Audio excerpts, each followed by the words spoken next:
বন্ধুরা, এই রেসিপিটির আমি নাম জানি না, কিন্তু খেতে অসম্ভব সুন্দর, তাই ভাবলাম আপনাদের সাথে একবার শেয়ার করি। নিয়ে নিয়েছি ডিম, 5-6টির মতো ডিম ভালো করে ভেঙে ফেটিয়ে নিয়েছি। দিয়ে দেবো সেদ্ধ করা আলু, এরকমভাবে হাতে করে ম্যাশ করে দিয়ে দেবো। আমি এখানে 5-6টার মতো আলু ব্যবহার করেছি। দিয়ে দিতে হবে স্বাদ মতো লবণ, দিয়ে দেবো জিরে গুঁড়ো, দিয়ে দেবো ধনের গুঁড়ো, দিয়ে দেবো পেঁয়াজ লঙ্কা, দিয়ে দেবো একটা ভাজা মশলা, দিয়ে দেবো 2 চামচ বেসন, দিয়ে দেবো 2 চামচ গোবিন্দভোগ চালের বাটা।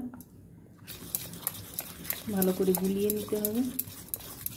একটি প্যান বসিয়ে দিয়েছি, তেলটি ভালো করে গরম করে দিয়েছি। দিয়ে দেবো ব্যাটারটি, ঢেকে দেবো। দেখুন, এক পিঠটি ভাজা হয়ে গেছে, উল্টে আর এক পিঠটি ভেজে নেব। উল্টে নিয়েছি, আর এক পিঠটি ভাজার জন্য আরেকবার ঢাকা দিয়ে দেবো। এই দেখুন, আমার রান্নাটি রেডি হয়ে গেছে।